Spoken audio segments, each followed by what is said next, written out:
আমার প্রিয় বন্ধুগণ, ইব্রাহিম আলাইহিস সালাতু ওয়াস সালামকে আল্লাহ তাআলা স্বপ্নের মাধ্যম দিয়া জানায় দিলেন, ইব্রাহিম রে, আমি তোমার রব তোমাকে জানায় দিলাম, তোমার জীবনে যেই বস্তুটাকে তুমি তোমার জীবনের চাইতে বেশি ভালোবাসো সেই বস্তুটাকে আমার জন্য কুরবানি করো। ইব্রাহিম আলাইহিস সালাতু ওয়াস সালামের ঘুম ভেঙে গেল। পরের দিন সকালবেলা তিনি 200টা উট নিয়ে গেলেন। এই 200 উট নিয়ে যাওয়ার পরে তিনি কুরবানি করে ফেললেন। রাতের বেলা আবার যখন তিনি ঘুমায় গেলেন, ইব্রাহিম আলাইহিস সালাতু ওয়াস সালাম দেখছেন পূর্বের মতো দ্বিতীয় দিনে তাকে দেখানো হলো, ইব্রাহিম রে, তোমার কুরবানি হয় নাই, আবারও তুমি আমার জন্য কুরবানি করো। এরকম করতে করতে আবারও পরের দিন ইব্রাহিম আলাইহিস সালাতু ওয়াস সালাম 200 উট নিয়ে গেলেন আর কুরবানি করে ফেললেন।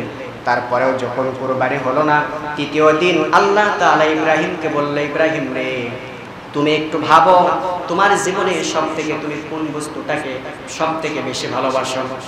ইব্রাহিম নবীর ঘুম যখন ভেঙে যায়, ইব্রাহিম আলাইহিস সালাতু ওয়াস সালাম চিন্তা করলেন, যেহেতু তিনি নবী মানুষ, এইবার তিনি চিন্তা করছেন, প্রথম দিন যখন স্বপ্ন দেখলাম 200টা উট কুরবানি করলাম, যখন কবুল হয় নাই, দ্বিতীয় দিন যখন কুরবানি করলাম, এরকম করে প্রায় 400 থেকে 600টার মতো উট কুরবানি করার পরেও যখন কুরবানি কবুল হলো না, তখন তিনি বুঝতে পারলেন আমার জীবনে সবথেকে আপনজন আমার সন্তান, আর 86 বছর বয়স আল্লাহ তাআলা তাকে আমাকে দিয়েছেন। ইব্রাহিম আলাইহিস সালাতু ওয়াস সালাম বুঝতে পারলেন এই মুহূর্তে সম্পদের চাইতে আমার সন্তান আমার কাছে সবথেকে বেশি প্রিয়। আমার বিশ্বাস আল্লাহ তাআলা আমার সন্তানকে তার রাস্তায় কুরবানির কথা বলেছে। এমন একটি সময়ে ইব্রাহিম আলাইহিস সালাতু ওয়াস সালামকে এই ঘোষণাটা করা হয়েছিল, কিতাবের মধ্যে আসছে ওই সময় ইব্রাহিম আলাইহিস সালাতু ওয়াস সালামের জন্য অনেকটা কষ্টদায়ক বিষয় ছিল, কিন্তু তারপরেও তিনি কষ্ট পান নাই। তিনি বোঝার চেষ্টা করেছেন, হুকুমটা করেছেন কে? কথা বলেন, কে করেছেন? চিন্তা করে দেখুন, 86 বছর বয়স, ওই সময় আল্লাহ তাআলা তার দোয়ার বরকতে একটি সন্তান দান করলেন। আর ওই সন্তানটা যখন তার বয়স 8 থেকে 12 বছরের মতো, কিতাবের মধ্যে আসছে ওই সময় আল্লাহ তাআলা তাকে কুরবানির কথা বলেছেন। বলুন তো, যখন 86 বছর বয়সে সন্তান পেয়েছেন, সন্তানের প্রতি ইব্রাহিম নবীর ভালোবাসা কম ছিল না বেশি ছিল? কথা বলেন, কম ছিল না বেশি ছিল? আবার কোন সময় কুরবানির কথা? যেই সময় সন্তানটা একটু বড় হয়েছে, হাঁটা চলাচল করে, বাবা মার কথা বুঝতে পারে, একটু জ্ঞান বুদ্ধি তার মধ্যে আসছে, অনেকটা কিছু তিনি বুঝতে পারেন, এমন অবস্থায় আল্লাহ তাআলা তাকে কি করলেন? ঘোষণা করলেন কুরবানির কথা। ইব্রাহিম আলাইহিস সালাতু ওয়াস সালাম চলে গেলেন। সূরাতুস সাফফাতের মধ্যে আসছে ইব্রাহিম আলাইহিস সালাতু ওয়াস সালাম চলে গেলেন। সন্তান, আমি তোমাকে বলতে চাই, ঘটনাটা আমরা অনেকভাবে এরকম করে জেনে থাকি। ইব্রাহিম আলাইহিস সালাতু ওয়াস সালাম কিচ্ছু বলেন নাই সন্তানকে, তিনি না বলে মায়ের কাছ থেকে অনুমতি নিয়ে তার বন্ধুর বাসাতে দূরে কোথাও বেড়াতে যাবেন, মেলাতে যাবেন, অথবা দাওয়াত খেতে যাবেন, এরকম কথা বলে নিয়ে গিয়েছিল। এরকম আমরা শুনি কিনা? কিন্তু আমি যে বিষয়টা বললাম সূরাতুস সাফফাত 100 থেকে 107 নম্বর আয়াত পর্যন্ত, এর আঙ্গিকে যে বিষয়টা আমি পেলাম, ইব্রাহিম আলাইহিস সালাতু ওয়াস সালাম যখন আদিষ্ট হলেন, হওয়ার পরে তিনি চলে গেলেন সন্তানের কাছে। ইব্রাহিম আলাইহিস সালাতু ওয়াস সালাম প্রশ্ন করলেন যে, বাবা, তোমাকে একটি বিষয়ে প্রশ্ন করতে চাই। বললেন, বাবা, কি প্রশ্ন করবেন আপনি করুন। এবার ইব্রাহিম আলাইহিস সালাতু ওয়াস সালাম বললেন, আমি স্বপ্নে দেখলাম যে আল্লাহ তাআলা আমাকে অর্ডার করেছে তোমাকে কুরবানি করার জন্য। কি করার জন্য? সবাই বলেন, কি করার জন্য? কি কুরবানি? পশু? কথা বলেন, পশু না সন্তান? কথা বলেন, কি পশু? পশু না সন্তান? সন্তান। ইব্রাহিম আলাইহিস সালাতু ওয়াস সালাম বললেন যখন এই কথা, ইসমাঈল সঙ্গে সঙ্গে উত্তরে বললেন যে, বাবা, আসলে কি আল্লাহ তাআলা আপনাকে আদেশ করেছেন? তিনি তখন বললেন যে, হ্যাঁ, আল্লাহ তাআলা আমাকে আদেশ করেছেন। তিনি তখন বললেন, তাহলে আপনার চিন্তা করার কোনো কারণ নাই। আমি আপনাকে বলছি, নিশ্চয় অবশ্যই আপনি আমাকে ধৈর্যশীলদের কাতারে পাবেন। কন্যা সুবহানাল্লাহ। আমি যদি হতাম আর 8 থেকে 12 বছর বয়সী সন্তানের কাছে গিয়ে যদি বলতাম যে, বাবা, আমি স্বপ্নে দেখেছি তোমাকে জবাই করা, এটা আল্লাহ তাআলা আমাকে হুকুম করেছে, তোমাকে একটু জবাই করতে চাই। সন্তান যদি ছোট হয় তাহলে বলবে কি? ওই সন্তান আর কোনোদিন আপনার সঙ্গে কথাই বলবে না, ঠিক না? আর এই সন্তান যদি একটু বড় হয়, আমার যুবক ভাইদের মতো যদি বয়স হতো, ওই সময় বাবা যদি বলতো আমি স্বপ্নে দেখেছি তোমাকে জবাই করার হুকুম পেয়েছি আল্লাহর পক্ষ থেকে, সন্তান বলতো ঠিক আছে তুমিও বটি নিয়ে এসো, চাকু নিয়ে এসো, আমিও চাকু নিয়ে আসি, দেখি কে কাকে জবাই করে, কথা ঠিক কিনা। অথচ ইসমাইল আলাইহিস সালাম তিনিও যে পরবর্তী সময়ে নবী হবেন, তার এই নবী হওয়ার মন মেজাজ তৈরি করে দিয়েছেন কে? বাবা বলার সঙ্গে সঙ্গে বললেন আপনি নিশ্চিত থাকুন, আপনি আমাকে নিয়ে চলুন, আমাকে কুরবানি করে ফেলুন আল্লাহর কথা অনুযায়ী, আর আমি আপনাকে কথা দিচ্ছি আপনি আমাকে ধৈর্যশীলদের কাতারে পাবেন ইনশাআল্লাহু মিনাস সাবিরিন। তিনি বললেন। আমার প্রিয় মুসলমান ভাইরা আমার, গভীর মনোযোগ দিয়ে কথাগুলো শ্রবণ করবেন। ইব্রাহিম আলাইহিস সালাতু ওয়াস সালাম সন্তানকে বললেন, সন্তান রে তোমাকে প্রশ্ন করেছে, তার মানে এই নয় তুমি যদি আমার কথায় রাজি না হতে তাহলে তোমাকে কুরবানি করব না, তুমি রাজি হইলেও কুরবানি করব, রাজি যদি তুমি না হও তারপরেও আমি তোমাকে কুরবানি করব। তার কারণ জবান ছেড়ে বলুন তো হুকুম করেছেন কে? প্রিয় ভাইরা আমার, ইব্রাহিম আলাইহিস সালাম শুধু বললেন সন্তান আমি তোমার মতামতটা যাচাই করার জন্য তোমাকে প্রশ্ন করেছি, যেহেতু আমার মতের সঙ্গে তোমার মতের মিল আছে। এইবার ইব্রাহিম আলাইহিস সালাম সন্তানটাকে সুন্দর করে সাজুগুজু করে এবার তিনি নিয়ে যাচ্ছেন মিনার দিকে। হাজী সাহেব যারা আছেন জবান ছেড়ে বলুন তো কুরবানি কোথায় করা হয়? কথা বলেন কোথায় করা হয়? সন্তানকে নিয়ে যখন বাবা চলে যাচ্ছেন, এমন তো অবস্থায় শয়তান চিন্তা করছে আল্লাহ তাআলা নবী ইব্রাহিমকে যে হুকুম করেছে এই হুকুমটা যদি বাস্তবায়ন হয় বড় একটি ওয়াজিব পালন হয়ে যাবে, এইটা কি শয়তান কখনো চায়? যার কারণে দেখবেন 2024 সালে বাংলার জমিন সহকারে গোটা বিশ্বের বুকে কিছু শয়তানের জন্ম হয়েছে, যেই শয়তানগুলো আজকে বলছে মুসলমানদের কুরবানি হলো অমানবিক কুরবানি। জোরে কোন নাউজুবিল্লাহ। এরা বলছে মুসলমান জিলহজ মাসের 10 তারিখে যে কুরবানি করে এই কুরবানির মাধ্যম দিয়া অবলা পশুর সঙ্গে তারা অমানবিক আচরণ করে। বিল কলম নাশহাদু আল্লা ইলাহা ইল্লাল্লাহু ওয়াহদাহু লা শারীকা লাহু নাশহাদু আন্না সাইয়্যিদিনা ওয়া হাবিবানা ওয়া মাওলানা মুহাম্মাদান আবদুহু ওয়া রাসূলুহু الذي أرسله بالحق بشيرا ونذيرا وداعيا إلى الله بإذنه وسراجا منيرا فقد قال الله تعالى في كلامه المجيد الفرقانه الحميد সকলে আমার সাথে পড়ুন আউযু বিল্লাহি মিনাশ বিসমিকা তাহুম ইউসাল্লুনা আলান নবী ইয়া أيها الذين آمنوا صلوا عليه وسلموا تسليما اللهم صل على محمد وعلى آل محمد كما صليت على إبراهيم وعلى آل إبراهيم إنك حميد مجيد اللهم بارك على محمد وعلى آل محمد كما باركت على إبراهيم وعلى آل إبراهيم إنك حميد مجيد رب اشرح لي صدري ويسر لي أمري واحلل عقدة من لساني يفقهوا قولي ربي يسر لي ولا تعسر وتمم علينا بالخير ربي زدني علما ربي زدني علما ربي زدني علما سبحانك لا علم لنا إلا ما علمتنا إنك أنت العليم الحكيم সমস্ত তারিফ এবং প্রশংসা একমাত্র সে মহান আল্লাহ তাআলার শাহী দরবারে, যে আল্লাহ তাআলা অত্যন্ত দয়া করে মায়া করে ভালোবেসে নির্বাচিত করে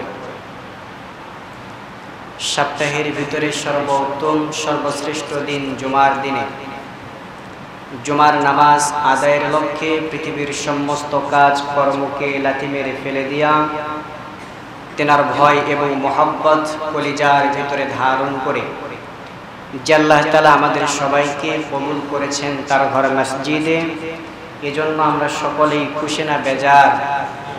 খুশি হয়ে সবাই একই বাক্যে সে মহান রবের দরবারে সিজদা অবরত চিত্তে অন্তরে অন্তঃস্থল থেকে একটিবার কালিমার ঝান্ডা আকাশের দিকে উত্তোলন করে বলছি আলহামদুলিল্লাহ।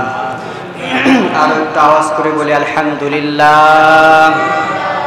লক্ষ কোটি দুরূদ সালাম বিশ্বনবী বিশ্বনেতা সাইয়্যিদুল মুরসালিন খাতামুন নবীন, যিনি অন্ধকার যুগে আগমন করে মানুষকে আলোর দিশা দেখিয়েছেন কোরআন দিয়ে, আদর্শ দিয়ে, যিনি জাহান্নামী পথের মানুষকে জান্নাতের পথে নিয়ে এসেছেন, পথ দেখিয়েছেন, যার আদর্শ বাস্তবায়ন করা আজকে আমাদের জন্য কিয়ামত পর্যন্ত আপনার আমার জন্য ফরজ। সে রাসূল মদিনার পাক ভূমিতে শায়িত হয়ে আছেন। আমরা সে রাসূলের প্রতি উম্মত হিসেবে অন্তর অন্তঃস্থল থেকে মহব্বত ভালোবাসা একত্রিত করে কণ্ঠের আগায় নিয়ে এসে জবান ছেড়ে বলছি সাল্লাল্লাহু আলাইহি ওয়াসাল্লাম। সবাই মহব্বতে পড়ি সাল্লাল্লাহু আলাইহি ওয়াসাল্লাম। সম্মানিত উপস্থিতি, আসলে আমি চেয়েছিলাম 12:30টার পর বসবো, কিন্তু দেখতে দেখতে প্রায় অনেকটা সময় পার হয়ে চলে গেছে।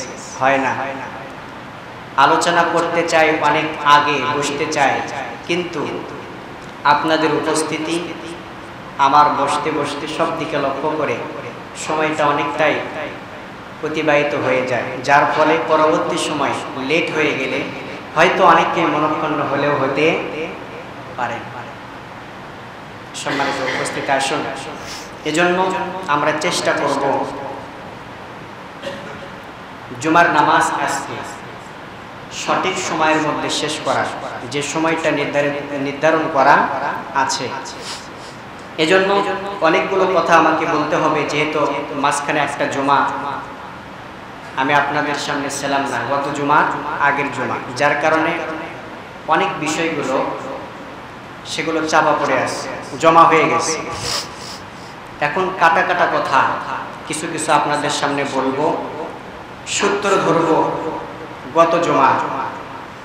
গত জুমায় আলোচনা করা হয়েছিল কোরবানির সম্পর্কে, প্রথম পর্ব, ঠিক কিনা? ইব্রাহিম আলাইহিস সালাতু ওয়াস সালামের জীবন থেকে। আজকে যেহেতু সময় অত্যন্ত অল্প, এই অল্প সময়ে এই কোরবানি কোথা থেকে কিভাবে আসলো এই বিষয়টা খুব সংক্ষিপ্তভাবে জানব, এবং কোরবানি বিষয়ে কিছু মাসআলা মাসাইল আমরা জানব, আমল করার চেষ্টা করব বলে ইনশাআল্লাহ। সম্মানিত উপস্থিতি, এবার আসুন মূল কথায়। কোরআনুল কারীম সূরাতুস সাফফাত, সূরাটির নাম কি বললাম? সকলেই বলুন সূরাতুস সাফফাত। এই সূরাটি সূরাতুল ইয়াসিনের পরের সূরা।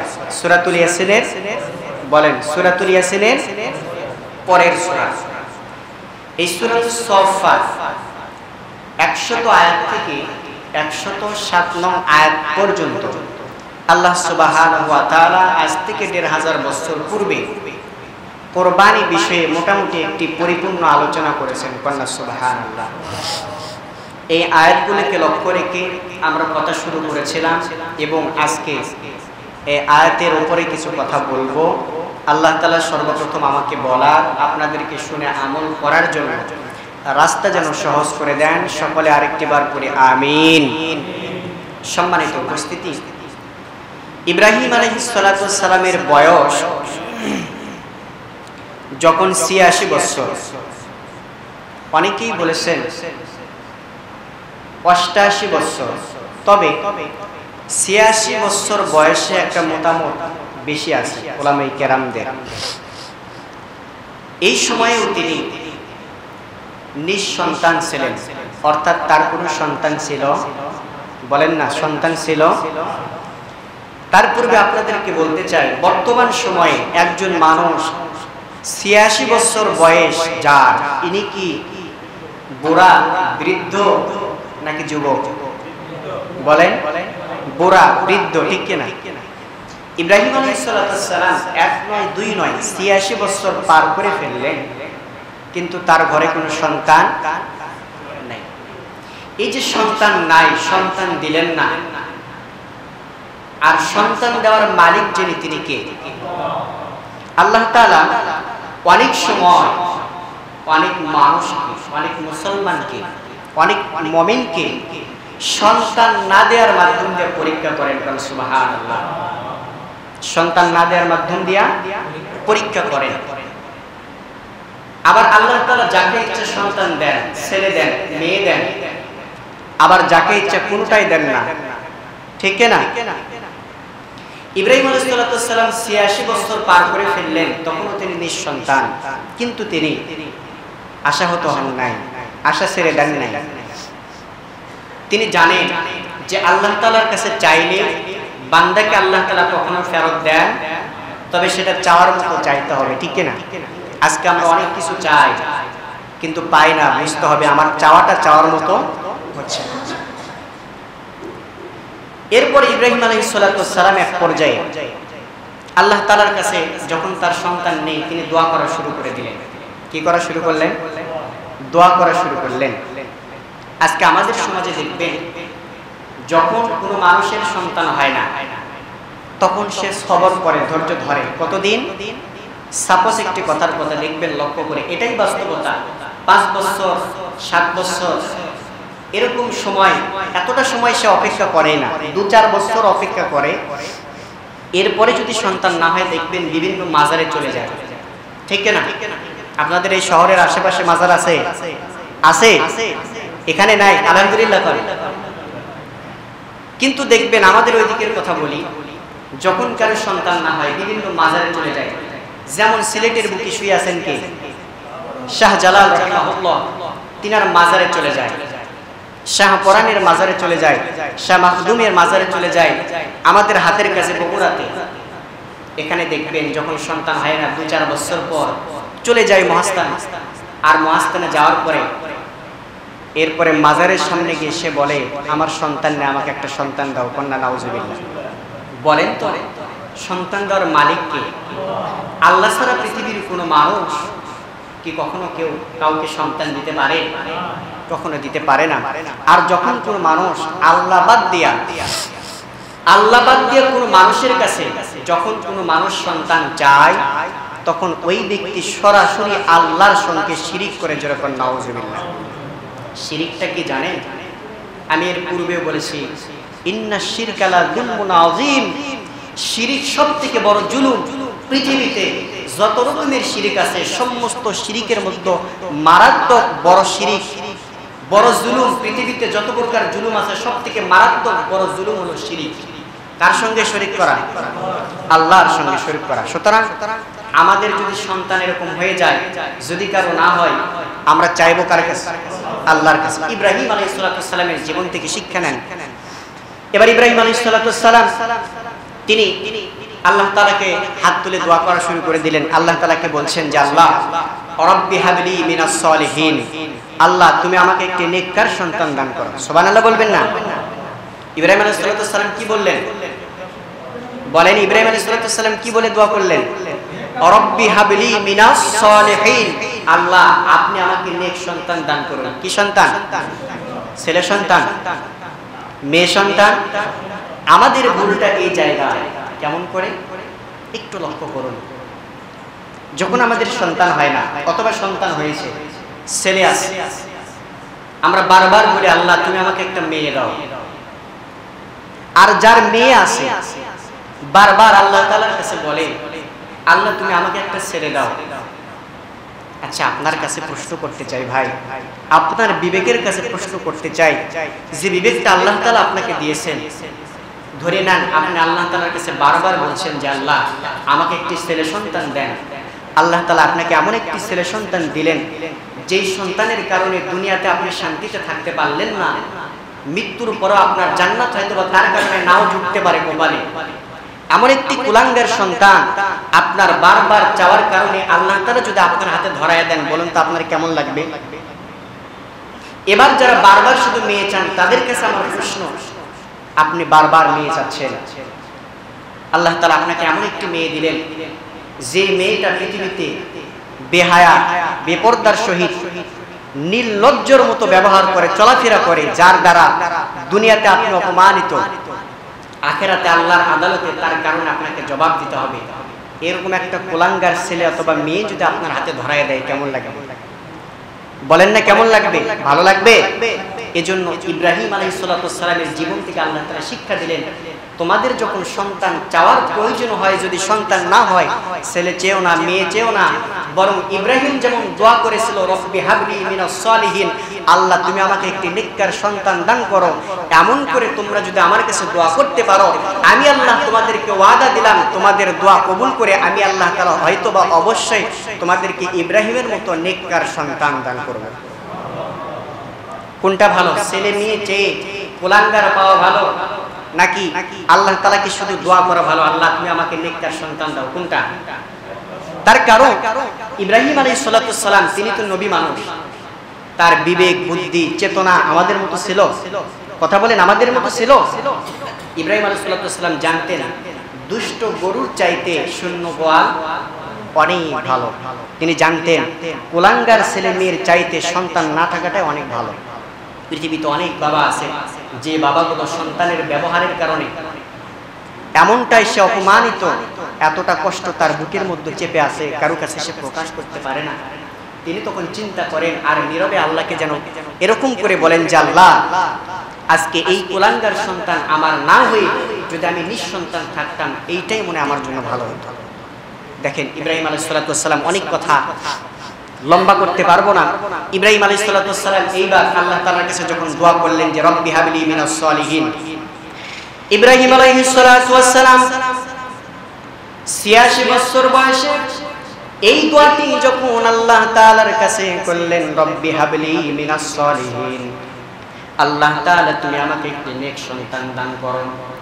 আমার আল্লাহ তাআলা ইব্রাহিম আলাইহিস সালামের এই দোয়াটাকে কবুল করে তার উত্তরে তিনি কোরআনে কারীমের মধ্যে জানাই দিয়েছেন। আল্লাহ বলেন, ফাবাশশারনাহু বিগুলামিন হালিম। আল্লাহ তাআলা বলছেন, ইব্রাহিম যখন আমার কাছে নেক সন্তানের দোয়া করলো, আমি আল্লাহ তাআলা তার দোয়াটাকে কবুল করে তার দোয়ার বরকতে আমি আল্লাহ তাআলা তাকে একটি নেককার, সবরকারী, ধৈর্যশীল, সহনশীল একটি পুত্র সন্তান দান করলাম। সুবহানাল্লাহ বলবেন না? আওয়াজ করে বলেন সুবহানাল্লাহ। পুত্র সন্তান দান করলেন কে? ইব্রাহিম আলাইহিস সালাম। এবার সংক্ষিপ্ত করে আপনাদেরকে মূল কথার দিকে নিয়ে যাই। ইব্রাহিম আলাইহিস সালাম যখন এই দোয়াটা করলেন, আল্লাহ তাআলা তাকে যখন পুত্র সন্তান দান করলেন, হযরত ইসমাঈল আলাইহিস সালামকে, তিনিও ছিলেন কি? নবী ছিলেন। কি ছিলেন? নবী ছিলেন। এইবার ইব্রাহিম আলাইহিস সালামকে আল্লাহ তাআলা অর্ডার করলেন তিনার স্ত্রী এবং তার সন্তানটাকে দূরে মরুভূমির মধ্যে রেখে আসতে। অনেক কথা আমি শুধু বলতে চাচ্ছি, যেহেতু কুরবানি সম্পর্কে আমাদের আলোচনা, ওইটা আমাদের বিষয় না, এই জন্য ওইটা কেটে এখানে চলে আসলাম। আল্লাহ তাআলা ইব্রাহিম আলাইহিস সালামকে স্বপ্নে দেখায় দিলেন। আর ওই সময়ে ইব্রাহিম আলাইহিস সালামের ঘরে সন্তান কয়টা ছিল? খোলাসা হয়ে যান, কয়টা ছিল? একটা সন্তান ছিল, যার নাম হযরত ইসমাঈল আলাইহিস সালাম। ইসহাক আলাইহিস সালাম, তিনার জন্ম হয়েছে ইসমাঈল আলাইহিস সালামের অনেক পরে। এবার আল্লাহ তাআলা ইব্রাহিম আলাইহিস সালামকে বললেন যে ইব্রাহিম, স্বপ্নে দেখায় দিলেন যে ইব্রাহিম, আমি আল্লাহ তাআলা তোমাকে বলছি, তোমার জীবনে সবথেকে তুমি যে বস্তুটাকে বেশি ভালোবাসো, সেই বস্তুটাকে কি করতে হবে বলেন তো? আল্লাহ রাস্তায়, অর্থাৎ আমার রাস্তায় কুরবানি করতে হবে। সুবহানাল্লাহ।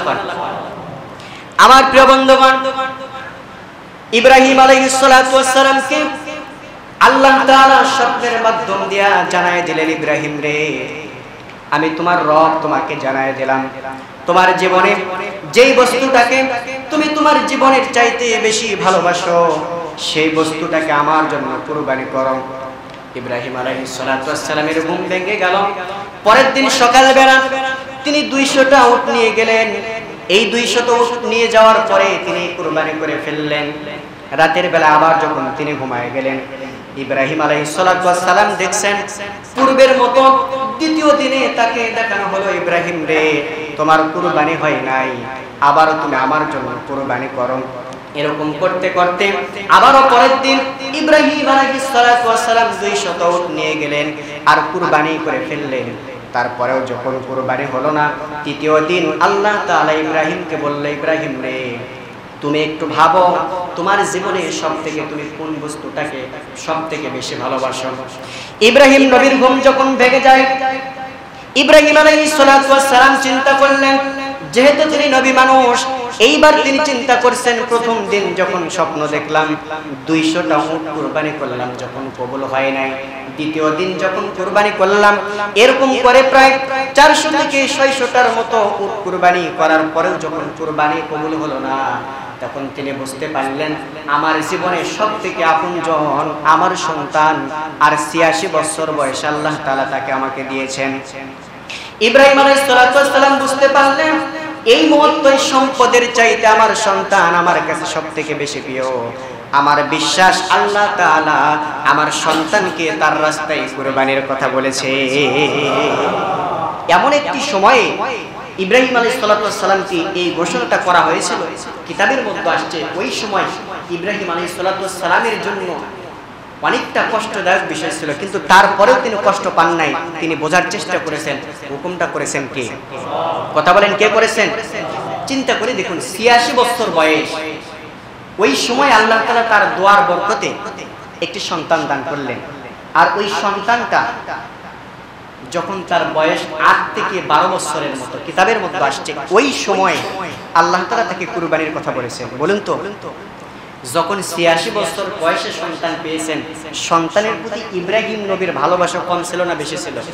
কথা বলেন, কম ছিল না বেশি ছিল? আবার কোন সময় কুরবানির কথা? যেই সময় সন্তানটা একটু বড় হয়েছে, হাঁটা চলাচল করে, বাবা মার কথা বুঝতে পারে, একটু জ্ঞান বুদ্ধি তার মধ্যে আসছে, অনেকটা কিছু তিনি বুঝতে পারেন, এমন অবস্থায় আল্লাহ তাআলা তাকে কি করলেন? ঘোষণা করলেন কুরবানির কথা। ইব্রাহিম আলাইহিস সালাতু ওয়াস সালাম চলে গেলেন। সূরাতুস সাফফাতের মধ্যে আসছে ইব্রাহিম আলাইহিস সালাতু ওয়াস সালাম চলে গেলেন।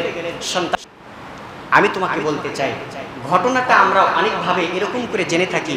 ইব্রাহিম আলাইহিস সালাতু ওয়াস সালাম কিচ্ছু বলেন নাই সন্তানকে, তিনি না বলে মায়ের কাছ থেকে অনুমতি নিয়ে তার বন্ধুর বাসাতে দূরে কোথাও বেড়াতে যাবেন, মেলাতে যাবেন, অথবা দাওয়াত খেতে যাবেন, এরকম কথা বলে নিয়ে গিয়েছিল। এরকম আমরা শুনি কিনা?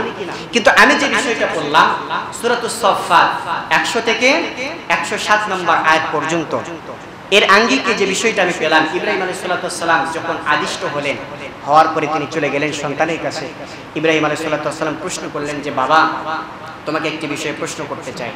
বললেন, বাবা, কি প্রশ্ন করবেন আপনি করুন।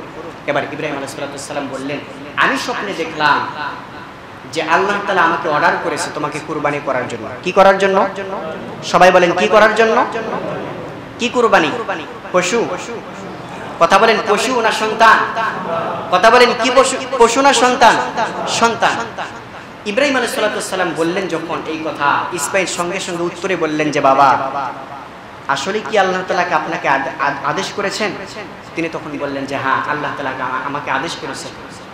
তিনি তখন বললেন, তাহলে আপনার চিন্তা করার কোনো কারণ নাই, আমি আপনাকে বলছি, নিশ্চয় অবশ্যই আপনি আমাকে ধৈর্যশীলদের কাতারে পাবেন। কন্যা সুবহানাল্লাহ। আমি যদি হতাম আর 8 থেকে 12 বছর বয়সী সন্তানের কাছে গিয়ে যদি বলতাম যে, বাবা, আমি স্বপ্নে দেখেছি তোমাকে জবাই করা, এটা আল্লাহ তাআলা আমাকে হুকুম করেছে, তোমাকে একটু জবাই করতে চাই, সন্তান যদি ছোট হয় তাহলে বলবে কি? ওই সন্তান আর কোনোদিন আপনার সঙ্গে কথাই বলবে না, ঠিক কিনা? আর এই সন্তান যদি একটু বড় হয়, আমার যুবক ভাইদের মতো যদি বয়স হতো, ওই সময় বাবা যদি বলতো আমি স্বপ্নে দেখেছি তোমাকে জবাই করার হুকুম পেয়েছি আল্লাহর পক্ষ থেকে, সন্তান বলতো ঠিক আছে, তুমিও বটি নিয়ে এসো, চাকু নিয়ে এসো, আমিও চাকু নিয়ে আসি, দেখি কে কাকে জবাই করে, কথা কোন ঠিক কিনা। অথচ ইসমাইল আলাইহিস সালাম তিনিও যে পরবর্তী সময়ে নবী হবেন, তার এই নবী হওয়ার মন মেজাজ তৈরি করে দিয়েছেন কে? বাবা বলার সঙ্গে সঙ্গে বললেন আপনি নিশ্চিত থাকুন, আপনি আমাকে নিয়ে চলুন, আমাকে কুরবানি করে ফেলুন আল্লাহর কথা অনুযায়ী, আর আমি আপনাকে কথা দিচ্ছি আপনি আমাকে ধৈর্যশীলদের কাতারে পাবেন ইনশাআল্লাহু মিনাস সাবিরিন। তিনি বললেন, আমার প্রিয় মুসলমান ভাইরা আমার, গভীর মনোযোগ দিয়ে কথাগুলো শ্রবণ করবেন। ইব্রাহিম আলাইহিস সালাতু ওয়াস সালাম সন্তানকে বললেন, সন্তান রে, তোমাকে প্রশ্ন করেছে, তার মানে এই নয় তুমি যদি আমার কথায় রাজি না হতে তাহলে তোমাকে কুরবানি করব না, তুমি রাজি হইলেও কুরবানি করব, রাজি যদি তুমি না হও তারপরেও আমি তোমাকে কুরবানি করব। তার কারণ জবান ছেড়ে বলুন তো হুকুম করেছেন কে? প্রিয় ভাইরা আমার, ইব্রাহিম আলাইহিস সালাম শুধু বললেন, সন্তান আমি তোমার মতামতটা যাচাই করার জন্য তোমাকে প্রশ্ন করেছি, যেহেতু আমার মতের সঙ্গে তোমার মতের মিল আছে। এইবার ইব্রাহিম আলাইহিস সালাম সন্তানটাকে সুন্দর করে সাজুগুজু করে এবার তিনি নিয়ে যাচ্ছেন মিনার দিকে। হাজী সাহেব যারা আছেন জবান ছেড়ে বলুন তো কুরবানি কোথায় করা হয়? কথা বলেন, কোথায় করা হয়? সন্তানকে নিয়ে যখন বাবা চলে যাচ্ছেন, এমন তো অবস্থায় শয়তান চিন্তা করছে আল্লাহ তাআলা নবী ইব্রাহিমকে যে হুকুম করেছে, এই হুকুমটা যদি বাস্তবায়ন হয় বড় একটি ওয়াজিব পালন হয়ে যাবে। এইটা কি শয়তান কখনো চায়? যার কারণে দেখবেন 2024 সালে বাংলার জমিন সহকারে গোটা বিশ্বের বুকে কিছু শয়তানের জন্ম হয়েছে, যেই শয়তানগুলো আজকে বলছে মুসলমানদের কুরবানি হলো অমানবিক কুরবানি। জোরে কোন নাউজুবিল্লাহ। এরা বলছে মুসলমান জিলহজ মাসের 10 তারিখে যে কুরবানি করে, এই কুরবানির মাধ্যম দিয়া অবলা পশুর সঙ্গে তারা অমানবিক আচরণ করে, লক্ষ লক্ষ কোটি কোটি পশুকে তারা হত্যা করে জবাই করে ফেলে। আমার প্রিয় মুসলমান ভাইরা আমার, এই চিন্তা কিন্তু ছিল ইবলিসের। কথা কোন ঠিক না? ইবলিস চিন্তা করছে ইব্রাহিম আলাইহিস সালাম তার সন্তানকে নিয়ে তো চলে যাচ্ছে, সে তখন বসে থাকে নাই। আজকের যুগেও দেখবেন যখন কোনো মুমিন মুসলমান আল্লাহর কোন হুকুমটাকে জমিনে বাস্তবায়ন করতে চায়, শয়তান মার্কা লোক কিন্তু বসে থাকে না, ওরাও তাদের পাশ নেয়। কথা কোন ঠিক না? তাই যদি না হয় তাহলে তাদের উপরে হুট করে বিপদ আপদ কেমন করে আসে? আসার তো একটা সময় আসে না? সকালবেলা উঠছেন, চলে যাচ্ছেন একটা জায়গায়, কোরআনের মিটিং করবেন, মিছিল করবেন, কেউ জানে না, আপনি জানেন, আর আপনার মতো হয়তো কেউ মুসলমান জানে। দেখা যাচ্ছে যে আপনার বিরোধিতা করে, কোরআন চায় না, হাদিস চায় না, আল্লাহর বিধান জমিনে কায়েম হোক এইটা চায় না, ওর মতো কিছু লোক আপনার অজান্তে আপনাকে ফলো করে পিছনে চলে যায়। যখন আপনি বসে কাজ চালান, আপনার আমার মতো সেও মুসলমান, সে তখন কাজ চালায় তার মতো করে, থানায় টেলিফোন করে। কথা কোন ঠিক? আমাদের সমাজে দেখবেন এমন কিছু লোক আছে যারা কোরআনটাকে জমিনে বাস্তবায়ন করতে চায়, এই সমস্ত লোকদের সঙ্গে তারাও বসবাস করে, চলাচল করে, একই সমাজে, একই মাদ্রাসায়, একই মসজিদে তারা আসে, নামাজ আদায় করে, অথচ জমিনে যখন তারা কোরআনটা বাস্তবায়ন করার চেষ্টা করে, ওরাই আবার তখন তাদেরকে বাধা প্রদান করে। আপনি কি মনে করছেন আপনার উপরে জুলুম নির্যাতন আসছে? এগুলো কেমনি এমনি আসছে? আপনার আমার মতোই কোনো না কোনো মুসলমান আপনার আমার বিরুদ্ধ আচরণ করে আপনার আমার উপরে নির্যাতন জুলুম নিয়ে আসছে। ইব্রাহিম আলাইহিস সালাম সন্তানটাকে নিয়ে যখন রওনা করলেন, শয়তান তখন বসে থাকে নাই। শয়তান চিন্তা করছে আমাকে যেভাবেই হোক আটকাতে, কথা বলেন, আটকাতে, এই চিন্তা করে সর্বপ্রথম চলে গেলেন মা হাজেরার কাছে। কার কাছে?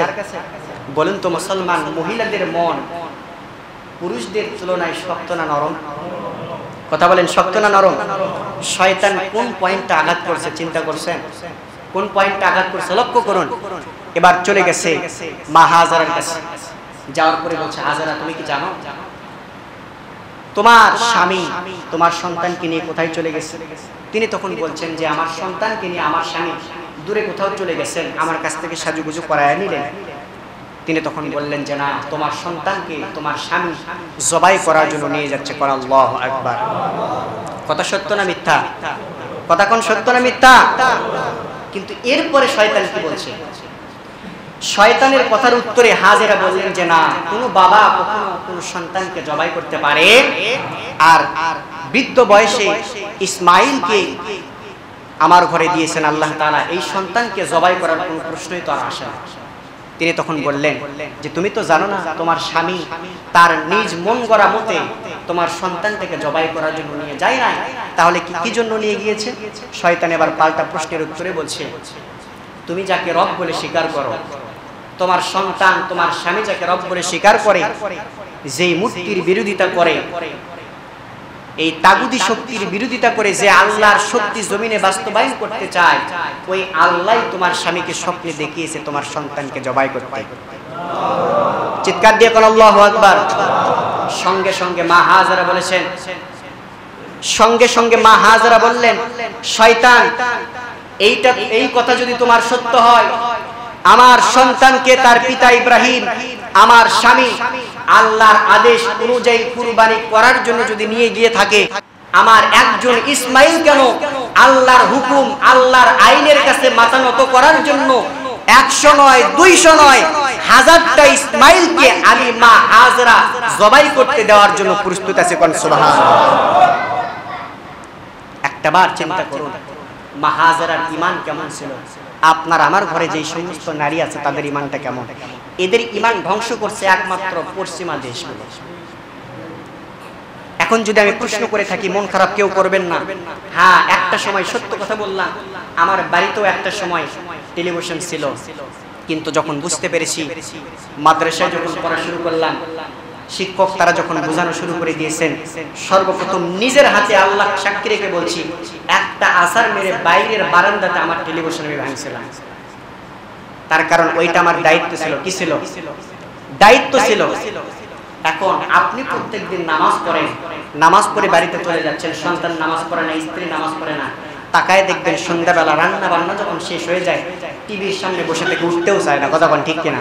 এই যে উঠতে চায় না, 1 দিন 2 দিন 3 দিন 4 দিন 1 মাস 2 মাস বছর পার হতে হতে এমন অবস্থা হয়ে গেছে, ইমানের মধ্যে তারা ঢুকে পড়েছে এমন ভাবে, পিপিলিকার মতো আস্তে আস্তে ঢুকে পড়ে এমন ভাবে তারা ক্ষতি করছে, যেমনটা বোমা মারলে একটা এলাকাকে ধ্বংস করার জন্য যথেষ্ট, ঠিক তেমনি ভাবে পশ্চিমা দেশগুলো নাটকের মাধ্যম দিয়ে, সিনেমার মাধ্যম দিয়ে আমাদের মা বোনের ইমানের মধ্যে প্রবেশ করে তারা পরিপূর্ণভাবে মা বোনদের ইমানটা ধ্বংস করে দিয়েছে। আপনি কেমন মুসলমান, নামাজ পড়েন, বাসায় যান, আপনার বাড়িতে টেলিভিশন চলে, আজ তক পর্যন্ত আপনি তাদেরকে বাধাও দিলেন না, টেলিভিশন সরাইতে পারলেন না, কাল কিয়ামতের ময়দানে আল্লাহ তাআলা যদি আপনাকে প্রশ্ন করে কি জবাব দিবেন? কথা বলেন ঠিক কিনা? এবার মা হাজেরা বললেন যখন এই কথা, শয়তান তখন আর সেখানে থাকলেন না, ছুটে চলে গেলেন, মানুষের রূপ ধারণ করলেন। ইসমাঈল আলাইহিস সালাতু ওয়াস সালামের পিছনে যাওয়ার পরে মানুষের রূপ ধারণ করে বলছেন যে, ইসমাঈল তুমি কি জানো তোমার বাবা তোমাকে কোথায় নিয়ে যাচ্ছে? উনি তখন বললেন যে হ্যাঁ, আমার বাবাকে আমাকে নিয়ে যাচ্ছেন আল্লাহর হুকুম অনুযায়ী জবাই করতে। তিনি তখন বলছেন যে তোমার বাবা যে তোমাকে জবাই করবে, তুমি কি জবাইয়ের যন্ত্রণা জানো? কিসের যন্ত্রণা? জবাইয়ের যন্ত্রণা জানো? আচ্ছা বলুন তো, যারা জমিনে দিন কায়েম করতে চায়, যাদের আকাবির, যাদের মুরব্বী, যাদের মাথা দিনের পর দিন দিনের জন্য সংগ্রাম করে গলার মধ্যে রশি বেঁধে জমিন থেকে বিদায় নিয়ে চলে গেছেন, তাদের হাত কেটে দেওয়া হয়েছে, পা কেটে দেওয়া হয়েছে, রক কেটে দেওয়া হয়েছে, মস্তক আলাদা করা হয়েছে, চোখ টুকরে ফেলা হয়েছে, ওই সমস্ত ব্যক্তিদের সামনে শয়তান মার্কা লোক যদি গলায় ফাঁস দেওয়ার কথা বলে, বিন্দু পরিমাপ ভয় হওয়ার সম্ভাবনা আছে? আওয়াজ করে বলেন, ভয় হওয়ার সম্ভাবনা আছে? কখনোই থাকতে পারে না। প্রিয় মুসলমান ভাইরা আমার, ইসমাঈল তখন বললেন যে শয়তান, তুমি শয়তান ছাড়া আর কেউ হতে পারে না। তার কারণ তুমি যদি ভালো মানুষ হতে, আল্লাহর জমিনে একটা বিধান আমার বাবা বাস্তবায়ন করার জন্য আমাকে নিয়ে যাচ্ছে, এই জায়গায় তুমি আমাকে বাহবা দিতে, আমার বাবাকেও দিতে, উৎসাহিত করতে না করে যেহেতু তুমি আমাকে বাধা প্রদান করেছো, আমার বুঝতে বাকি নাই মানুষের রূপ ধারণ করলে কি হবে, অটোমেটিক ভাবে তুমি একজন শয়তান। কথা কোন ঠিক কিনা? আজকে আমরাও বলতে চাই, যারা জমিনের মধ্যে দিন কায়েম করতে চায়, এদেরকে যারা টুপি লাগিয়ে, জুব্বা লাগিয়ে, পাঞ্জাবি লাগিয়ে মুসলমান দাবি করে বারংবার যারা বাধা দেওয়ার চেষ্টা করে, আমরা তাদেরকে বলতে চাই, আমাদের আর বুঝতে বাকি নাই, তোমরা যতই মুসলমান বলে দাবি করো, রাসূলের আদর্শ মানার চেষ্টা করো, আসলে তোমরা শয়তানের দলের লোক। কথা বলতে। ইসমাঈল আলাইহিস সালাম তার জবাবে বললেন, এইটা যদি আমার আল্লাহর হুকুম হয়, অবশ্যই আল্লাহর হুকুম, তাহলে জেনে রাখো আমি ইসমাঈল একবার নয়, দুইবার নয়, 100 বার নয়, 200 বার নয়, 1000 বার আমি ইসমাঈল আল্লাহর জমিনে একটা আইনকে বাস্তবায়ন করার জন্য আমার কল্লা দ্বিখণ্ডিত হওয়ার জন্য আমি প্রস্তুত আছি। আমরাও প্রস্তুত আছি না নাই? এই জমিনের মধ্যে কোনো কুলাঙ্গার, কোনো নাস্তিক, বেঈমান যদি আল্লাহর কোরআনের কোন আইনটাকে জমিন থেকে উৎখাত করার জন্য চেষ্টা করে, আমরা প্রয়োজনে আমাদের হাত বিলীন করে দিব, প্রয়োজনে আমাদের পা বিলীন করে দিব, প্রয়োজনে আমাদের চোখটাকে ইসলামের জন্য বিলীন করে দিব, প্রয়োজনে শরীরের সমস্ত রক্ত জমিনের মধ্যে ঢেলে দিব, এরপরেও আল্লাহর জমিনে দ্বীন কায়েমের পথ থেকে এক ফোঁটা পরিমাপ আমরা পিছু পা হব না ইনশাআল্লাহ। প্রিয় মুসলমান ভাইয়েরা আমার, এইটা যদি আপনি বাস্তবায়ন করতে পারেন তাহলে আপনার পরিপূর্ণ কুরবানি সার্থক। তার কারণ এই শিক্ষাটা কার শিক্ষা? কথা বলেন, কার শিক্ষা?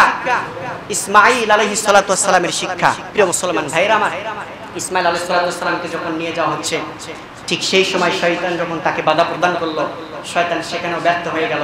এবার ইসমাঈল আলাইহিস সালাতু ওয়াস সালাম, অনেক লম্বা কথা, ইসমাঈল আলাইহিস সালাতু ওয়াস সালাম এবং তার পিতা ইব্রাহিম আলাইহিস সালাতু ওয়াস সালাম দুইজন একত্রিত হয়ে পরামর্শ করে কয়েকটা পাথর হাতের মধ্যে নিয়ে তাকে নিক্ষেপ করেছিলেন। আজও যারা হাজী সাহেব আছেন এবং বর্তমানে যারা লক্ষ লক্ষ মানুষ কাবার চত্বরে যারা ঘোরাঘুরি করছে, হজ করার জন্য গিয়েছেন, তাকায় দেখবেন, লক্ষ্য করে দেখবেন, তাদের থেকে শুনে দেখবেন, আজও তারা ইব্রাহিম আলাইহিস সালাতু ওয়াস সালাম যে ওই যে সন্তানকে নিয়ে যাওয়ার সময় শয়তান বাধা প্রদান করার কারণে পাথর নিক্ষেপ করেছেন, আজও আল্লাহ তাআলা কয়েকটা পিলারের মাধ্যম দিয়ে শয়তানকে পাথরে মারার মাধ্যম দিয়ে ওই জিনিসটা বাস্তবায়ন করেছেন। কন্যা সুবহানাল্লাহ। আমার প্রিয় মুসলমান ভাইয়েরা আমার, ইব্রাহিম আলাইহিস সালাতু ওয়াস সালাম শেষ প্রান্তরে যখন নিয়ে গেলেন সন্তানটাকে, নিয়ে যাওয়ার পরে যখন তিনি সন্তানটাকে শোয়ায় ফেলবেন, অনেক লম্বা কথা সংক্ষিপ্ত করে বলছি, ইব্রাহিম আলাইহিস সালাতু ওয়াস সালাম সন্তানটাকে যখন উপর করে শোয়ায় দিলেন, শোয়ানোর পরে যখন তিনি ছুরি চালাবেন, এমন তো অবস্থায় আল্লাহ তাআলার আরশে আজিম খুশি হয়ে যায়। সুবহানাল্লাহ কবেন না? আল্লাহ তাআলা দেখলেন যে আমার ইব্রাহিমকে যেই আদেশ আমি করেছি, আমার ইব্রাহিম যথাযথ পালন করেছে। সুবহানাল্লাহ। আল্লাহ তাআলা চাচ্ছেন, এখানে লক্ষ্য করুন, আল্লাহ তাআলা কিন্তু ইসমাঈলের কুরবানি চান না। ইসমাঈলের কুরবানি, কথা বলেন, ইসমাঈলের কুরবানি এটা আল্লাহ তাআলার মূল উদ্দেশ্য নয়। আল্লাহ তাআলা শুধু চান, ভালো করে লক্ষ্য করুন, আমি শেষ প্রান্তরে চলে আসছি, দুইটা পর্বের মূল শিক্ষাকে আপনাদেরকে দিয়ে আমি নামাজ শুরু করে দিব। আল্লাহ তাআলা শুধু চাচ্ছেন যে আমি ইসমাঈলকে কুরবানি হোক এটা চাই না, আমি শুধু দেখতে চাই ইসমাঈল, হাজারা, ইব্রাহিমের তাকওয়া। কি দেখতে চায়? কথা বলেন, কি দেখতে চায়? তাকওয়া দেখতে চান। যার কারণে আল্লাহ তাআলা প্রমাণ করে দিয়েছেন, ইসমাঈলকে যখন শোয়ানো হলো, তিনি ছুরি চালাবেন, এমন তো অবস্থায় আল্লাহ তাআলা ডাক দিলেন যে ইব্রাহিম দাঁড়াও, আমি আল্লাহ তাআলা তোমাকে বলছি, তোমাকে যে হুকুম করা হয়েছিল তুমি বাস্তবায়ন করেছো। এই মুহূর্তে আমি আল্লাহ তাআলা, তাকায় দেখো, ফেরেশতা জিবরাইলের মাধ্যম দিয়া আল্লাহ তাআলা একটা দুম্বা পাঠিয়ে দিলেন জান্নাত থেকে, যে দুম্বাটা জান্নাতের মধ্যে সুন্দর ঘাস লতাপাতা জান্নাতে খাবার খেয়ে জমিনের মধ্যে চলে আসছে। কোন সুবহানাল্লাহ। জিবরাইলের মাধ্যম দিয়ে আল্লাহ তাআলা সেই দুম্বাটাকে জমিনের মধ্যে পাঠিয়ে দিলেন, আর আল্লাহ তাআলা বললেন যে ইব্রাহিম তোমার পরীক্ষায় তুমি পাস করে গেছো। সুবহানাল্লাহ কবেন না? আল্লাহ তাআলা বলছেন ইসমাঈলের কুরবানি চাই না, এবার তোমার দ্বিতীয় কাজ হলো ইসমাঈলকে সরায়া ওখানে এই জান্নাতি দুম্বাটাকে শোয়ায়া তুমি কুরবানি করে দাও। সুবহানাল্লাহ কবেন না? এর পরবর্তীতে আল্লাহ তাআলা বলছেন ওই যে কুরবানি আসছে, আমি আল্লাহ তাআলা ওই কুরবানিটাকে উম্মতে মুহাম্মাদীদের জন্য ইব্রাহিম আলাইহিস সালাতু ওয়াস সালামের সুন্নাহ অনুযায়ী কিয়ামত পর্যন্ত বাস্তবায়ন রাখতে চাই। তাহলে জবান ছেড়ে বলুন, দুই জুমা যে আলোচনা করেছি আপনাদের সামনে সংক্ষিপ্তভাবে যতটুকু পেরেছি, এই যে কুরবানি আমরা করি, কুরবানির মূল শিক্ষা কি? তাকওয়া। কুরবানির মূল শিক্ষা কি? তাকওয়া। তার কারণ এই যে কুরবানি আপনি করবেন, কুরবানির এক ফোঁটা রক্ত আল্লাহ তাআলা কি নেবেন? এক টুকরা মাংস আল্লাহ তাআলার দরবারে যাবে? কোনো কিছুকে যাবে? কোনো কিছু যাবে না। আপনি কুরবানির মাংস আপনার মধ্যেই রয়ে যাবে, পরিবারের মধ্যে থাকবে। আল্লাহ শুধু বলছেন এর মাধ্যমে আমি তোমার তাকওয়া দেখতে চাই। তোমার তাকওয়া যদি ইব্রাহিমের মতো মেলে, তাহলে কাল কিয়ামতের ময়দানে তার কাতারে আমি আল্লাহ তাআলা তোমাকে দাঁড় করাই। আর সবথেকে লক্ষণীয় বিষয় দেখুন, তাকওয়া কি জিনিস? মা হাজারাকে প্রশ্ন করা হলো, হাজারা বললেন আল্লাহর হুকুম যদি হয়ে থাকে, হাজারটা ইসমাঈলকে আমি কুরবানি করার জন্য পাঠিয়ে দেবো সাজুগুজু করে, এক সেকেন্ডের জন্য ভাববো? ইব্রাহিম আলাইহিস সালাতু ওয়াস সালাম শেষ বয়সে সন্তান পেলেন, কোনো কিছু ভাবলেন না, নিয়ে গেলেন। এমনকি ইসমাঈল আলাইহিস সালাতু ওয়াস সালাম তাকে জবাই করা হবে, তিনিও পর্যন্ত রাজি হয়ে গেছেন। আজকে এই জন্য আমি বলতে চাই, বর্তমান সময়ে গোটা বিশ্বে, বিশেষ করে আমাদের এই বাংলার জমিনে দিন কায়েমের জন্য ইব্রাহিমের কুরবানিটাকে তখনই বাস্তবায়ন হবে। আর বাস্তবায়ন করার জন্য ঘরে ঘরে ইসমাইলের প্রয়োজন আছে না নাই? কথা বলুন, ঘরে ঘরে ইসমাইলের প্রয়োজন আছে না নাই? যে ইসমাইল আল্লাহর কোরআনের আইনটাকে বাস্তবায়ন করার জন্য নিজের শিরটাকে ছুরির নিচে দিতে বারংবার রাজি। এমন একজন মহিলা, যে মহিলার থেকে আমাদের মা বোনদের শিক্ষা নেওয়া দরকার, যে মহিলার মাধ্যম দিয়ে শত শত সন্তানটাকে ইসলামের জন্য ছেড়ে দিবে, শহীদ হয়ে যাবে, তাও সে কখনো হতাশ হবে না, চিন্তা করবে না। এমন একজন বাবার দরকার, যেই বাবা জীবনের শেষ প্রান্তরে হলেও যাকে সব থেকে বেশি ভালোবাসে সন্তান, এই সন্তানটাকে আল্লাহর জন্য কুরবানি করবে, একটা সেকেন্ডের জন্য ভাববে। এখন আসুন মূল কথা, আমাদের জমিনে ইসলাম কায়েম, ইসলাম কায়েম, ইসলাম কায়েম হোক। এই যে আমি জুমায় বলি, আমার জুমাতে যে কোনো বিষয়ের উপরে আলোচনা থাক, কিন্তু ইসলাম কায়েমের উপরে 2 মিনিট হইলেও কথা থাকে কিনা? আমাদের সমাজে ইসলাম কায়েম হবে না। আমার মতো ইমাম কিয়ামত পর্যন্ত চিল্লাচিল্লি করে ইসলাম কায়েম করতে পারবে না। ইসলাম কায়েম করতে গেলে কয়েকটা হাতিয়ারের প্রয়োজন। ছোট্ট মাথায় আমি গবেষণা করে পেয়েছি।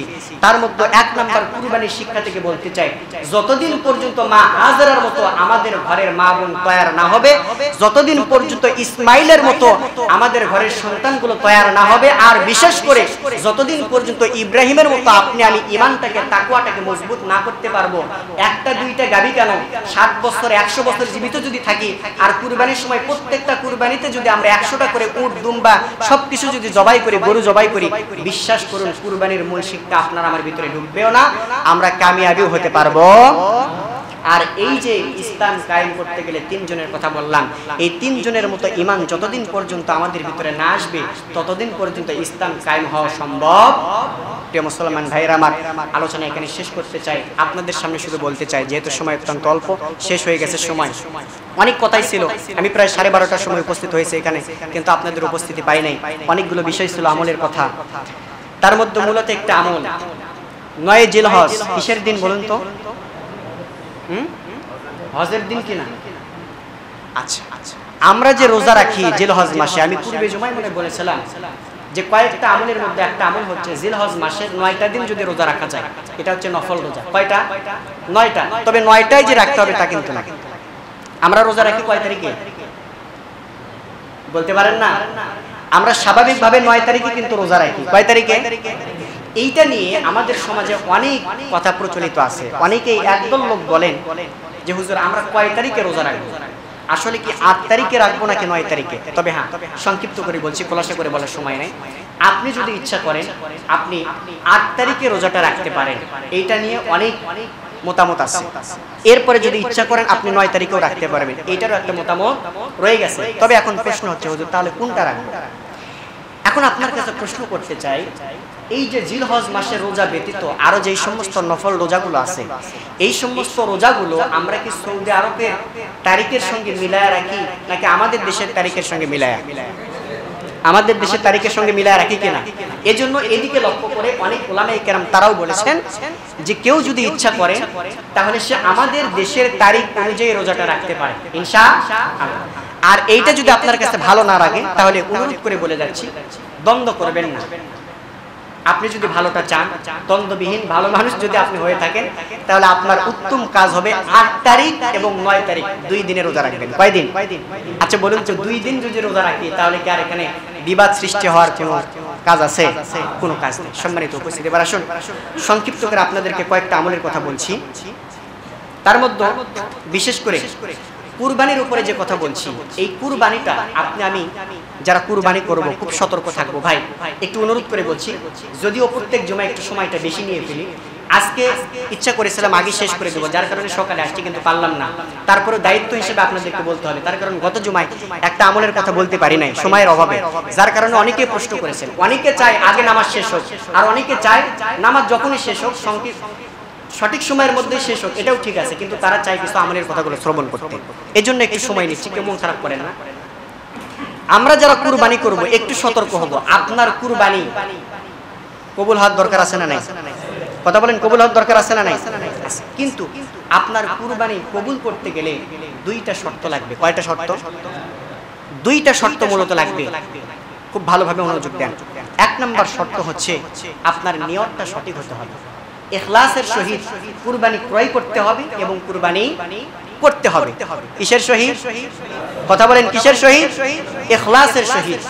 এখন আমাদের সমাজে দেখবেন এমন কিছু ভাইরাস আছে, কুরবানি হয়তো বা ওয়াজিব হয়ে গেছে, কুরবানি ক্রয় করার জন্য বাজারে চলে গেছে, ধাপের হাট বাজারে একজন গরু ক্রয় করছে, বাজারে নিয়ে আসছেন। কমন একটা প্রশ্ন প্রত্যেকটা মানুষে প্রায় করে থাকে, যখন দেখবেন খাসি, ছাগল, এরপরে গরু যখন ক্রয় করে নিয়ে আসে সবাই কিন্তু বলে ভাই কত, বলে কিনা?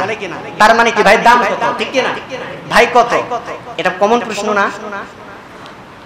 অনেক ব্যক্তি এরকম আছে, ধরে নেন ৮০,০০০ টাকা দিয়ে সে একটা গরু ক্রয় করছে, মাঝখানে তাকে প্রশ্ন করা হলো ভাই কত দিয়ে নিয়ে আসছেন? সে তখন বলছে যে ক্রয় করে একটু দামটা বেশি হলে তো মজাই লাগে বলতে, ঠিক না?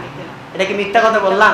অনেকে আছেন এরকম, বলতে ভালোবাসেন, সঙ্গে সঙ্গে বলছে ৮০,০০০ টাকা। তিনি তখন বলছেন ৮০,০০০ টাকা, এই গরুটা দেখার পরে তো মনে হচ্ছে না ৮০,০০০ টাকা। তো আপনার পূর্বে একজন এই বাজার থেকে গরু নিয়ে গেল, এই গরুর থেকে মোটামুটি গোস্ত হয়তো বা বেশি হবে, মাংস বেশি হবে, তবে তার দামটা ছিল মাত্র ৭৫,০০০ টাকা। কত হাজার? কম বেশি কত হাজার? ৫,০০০ টাকা। তখন সে ব্যক্তি চিন্তা করছে আরে তাহলে আরেকটু মানে দাম কষাকষি করলে ভালো হতো, দেখে শুনে আমি ৫,০০০ টাকা লস খাইলাম। এই যে আপনার ভিতরে একটা ধারণা নিয়ে আসলেন, এই ধারণাটা করা নিয়ে আসাও এক ধরনের ভুল। কথা কোন ঠিক কেন? আপনার দামটা যদি ৫,০০০ টাকা বেশিও হয়ে যায়, হ্যাঁ মানছি, দামাদামি করা এটাও সুন্নাত। কার সুন্নাত? রাসূল সাল্লাল্লাহু আলাইহি ওয়াসাল্লামের সুন্নাত, ঠিক আছে। কিন্তু এরপরেও কুরবানি যে আপনি করবেন, বাজারে গিয়েছেন, কার জন্য করবেন? দুনিয়ার কোনো মানুষের সন্তুষ্টির জন্য করবেন? একমাত্র আল্লাহর সন্তুষ্টি অর্জনের জন্য আপনাকে কুরবানি করতে হবে। আর আপনি কুরবানি কেনার জন্য বাজারে চলে গেছেন, ৫,০০০, ৬,০০০, ৭,০০০, ১০,০০০ টাকা যদি বেশি হয়ে যায়, আপনাকে কেউ যদি বলে, এরপরেও কখনো ভুল ধারণা নিয়ে আসবেন, যদি নিয়ে আসেন আপনাকে জেনে রাখতে হবে ওই জায়গাতেই আপনার অর্ধেক কুরবানি শেষ। এখন আপনারাই বলুন তো, এরকম ভাইরাস আমাদের সমাজে আছে না? এরপরে দেখবেন অধিকাংশ মানুষ কুরবানির আগে ফ্রিজ কেনে। এখন বলবেন হুজুর কুরবানির আগে ফ্রিজ কেনা কি আসলে গুনাহের কাজ? এটা কোনো অপরাধ না, অপরাধ না।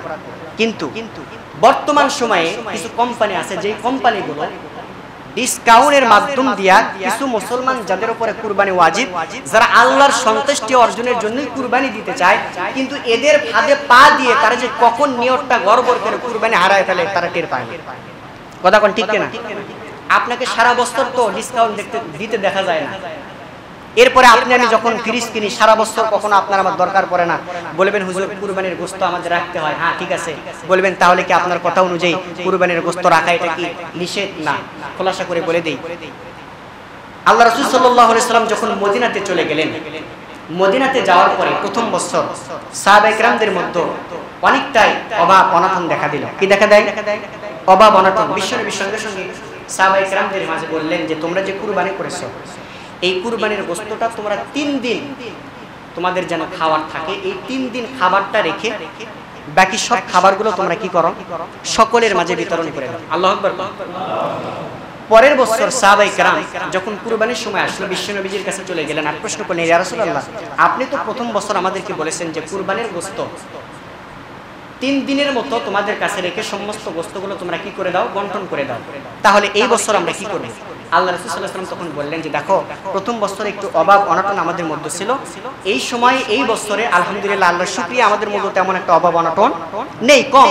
তো এই জন্য আমি রাসূল তোমাদেরকে ঘোষণা করলাম, এখন এই গোশতটা তোমরা তোমাদের কাছে রাখতে পারো এবং তোমাদের মাঝে যারা ফকির আছে এই ফকিরদের মাঝে তোমরা বিতরণ করে দাও। সূরাতুল হজের মধ্যে আসছে, সেখানে আল্লাহ সুবহানাহু ওয়া তাআলা স্পষ্ট করে জানিয়ে দিয়েছেন তোমরা গোশত তোমরা নিজেরা খাবে এবং ফকির মিসকিন যারা আছে এদের মাঝে কি করবে? বিলিয়ে দিবে। আর অনেক উলামায়ে কেরাম তারা বলছেন যে এই কুরবানির গোশতটাকে ৩টা ভাগ করা সবথেকে উত্তম। কয়টা? 3টা ভাগ করা সবথেকে উত্তম।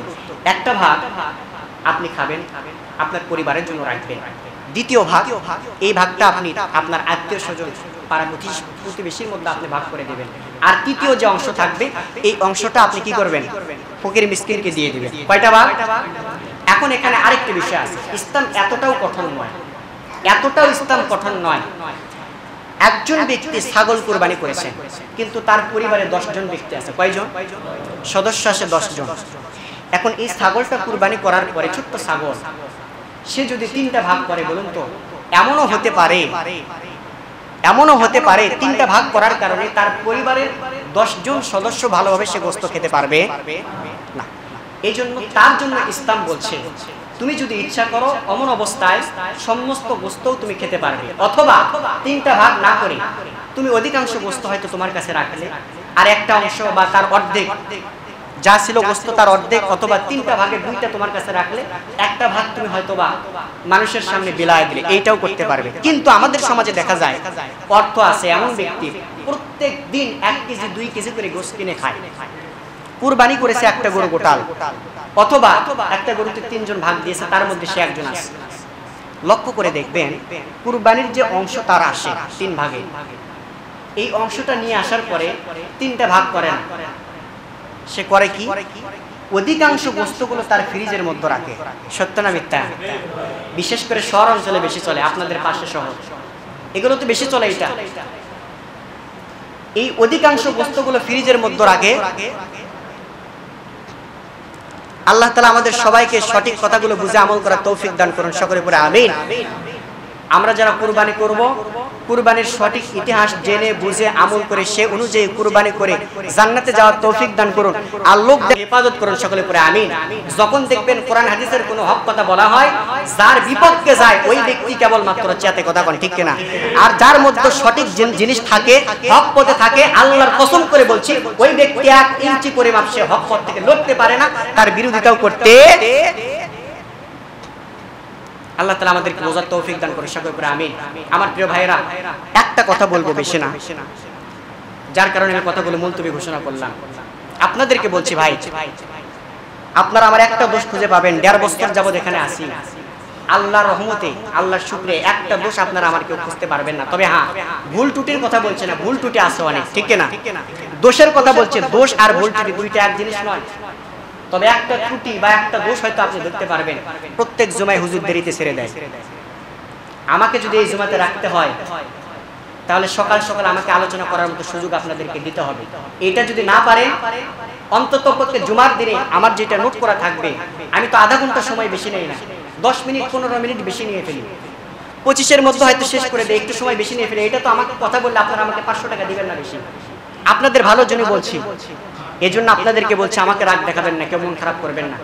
যদি আমার পিছনে ভালো লাগে নামাজ পড়বেন, আর যদি মনে করেন হুজুর পিছনে নামাজ পড়তে ভালো লাগছে না, মসজিদ আপনার বাপের না, আপনাকে মসজিদে রাখবো না, একটা স্লিপ দিবেন, দ্বিতীয় স্লিপের প্রয়োজন হবে না, আমি আর আসবো না। ওমা মিন দাব্বাতিন ফিল আরদি ইল্লা আলাল্লাহি রিজকুহা, আল্লাহর যদি রিজকের মালিক হয়, আতুইজ্জু মান তাশা ওয়া তুযিল্লু মান তাশা বিয়াদিকাল খায়র ইন্নাল্লাহা আলা কুল্লি শাইইন কাদির। আল্লাহ যদি ইজ্জতের মালিক হয়, বেইজ্জতের মালিক হয়, আপনি আমার কসুই করতে পারবেন না, কথা কোন ঠিক কিনা? আল্লাহ তাআলা আমাদেরকে বোঝার তৌফিক দান করুক, হক পথে থেকে ইসমাইলের মতো কুরবানি হয়ে কুরবানি সঠিক করে জান্নাতে যাওয়ার রাস্তা সহজ করে দিন। সবাই সুন্নাত